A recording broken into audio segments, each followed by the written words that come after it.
Hi everyone, welcome to my channel MG edu space. क्योंकि 10th class maths के board exam के लिए अब एक ही दिन रह चुका है, सो अभी हम last minute do's and don'ts discuss कर लेते हैं। So let us start.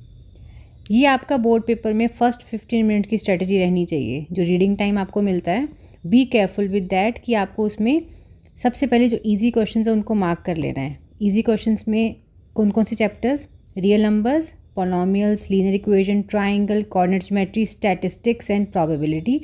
इससे आपका कॉन्फिडेंस बूस्ट होएगा। सेकेंडली, ग्रंटेड आपके जो मार्क्स हैं वो किन चैप्टर से आपको पता है मिलेंगे, जो जिसमें आप हाई स्कोर कर सकते हो? Stat and probability, linear equations, coordinate geometry, real numbers में एचसीएफ एलसीएम वाले क्वेश्चंस, ट्रायंगल्स, सरफेस एरिया। ठीक है, सो ये आपको मेनली चैप्टर्स हैं, इन पे ही अब आप लास्ट मिनट रिवीजन के लिए भी फोकस करना।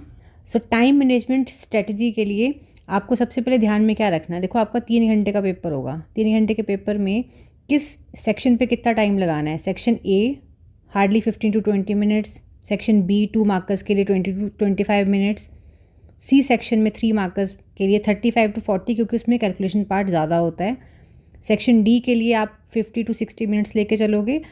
ई के लिए केस स्टडी के लिए 20 to 25 minutes are enough. Don't spend over time in any of the section, ताकि आपके पास रिवीजन के लिए लास्ट में 15 to 20 मिनट्स ज़रूर बचने चाहिए। क्योंकि आप रश के चक्कर में कभी कभी कोई माइनर मिस्टेक्स, सिली मिस्टेक्स कर चुके होते हो, तो रिवीजन के टाइम पे that will make you have to do the corrections for all that. Yes, next, common mistakes जो आपको अवॉइड करनी है। साइन की मिस्टेक्स, जैसे हम डिस्क्रिमिनेंट का फॉर्मूला लगा रहे हैं, या हम वो रूट्स के लिए -b/a, तो वो सारे जितने भी जहाँ पे भी साइन का मेन रोल है, चाहे फार्मूलाज में है या कैलकुलेशंस में है, be careful for that. Calculation errors, multiplication hurry में 3 × 3 6 नहीं करना। फॉरगेटिंग फार्मूलाज को लिस्ट अप कर, लिख के एक बारी रख लो साइड में, क्योंकि ऑन द स्पॉट कई बारी हम यूज़ करते हैं तो गलती से फ्लो में पेपर प्रेशर में गलत फार्मूला यूज़ हो जाता है।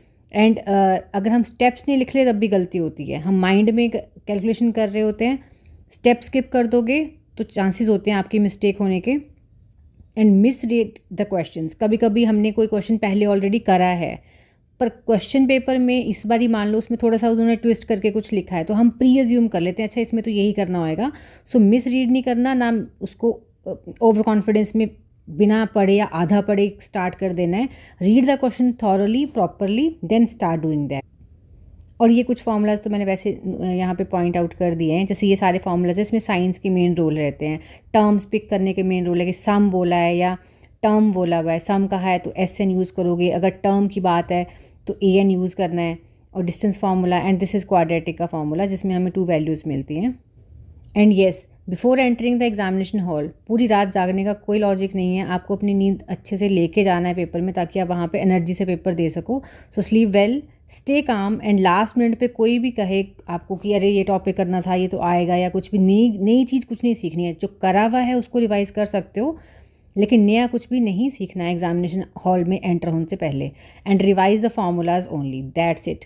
पूरे बुक में से कुछ नहीं क्वेश्चंस करने की जरूरत, सिर्फ फार्मूलाज रिवाइज करोगे, या ज़्यादा से ज़्यादा लास्ट मिनट में एग्जाम्पल्स को चेकआउट कर सकते हो, उसके अलावा कुछ नहीं।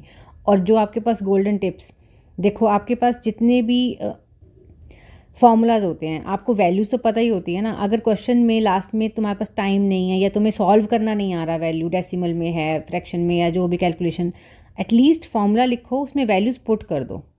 ठीक है, फार्मूला लिखो, वैल्यू पुट करो, उसको सॉल्व कर दो। लास्ट का स्टेप छोड़ भी दोगे तब भी आपको कुछ ना कुछ मार्क्स मिल जाते हैं, इंस्टेड ऑफ पूरा क्वेश्चन लीव करने के या फॉर्मूला को लिख के छोड़ देने के।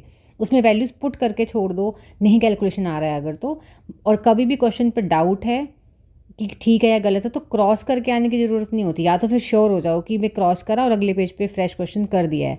जब आप श्योर नहीं हो तो जितना करा है, जैसा करा है, उसको ऐसे ही लीव कर दो, सो दैट उसमें अगर स्टेप्स कुछ ठीक होंगे तो उसके मार्क्स मिल जाते हैं।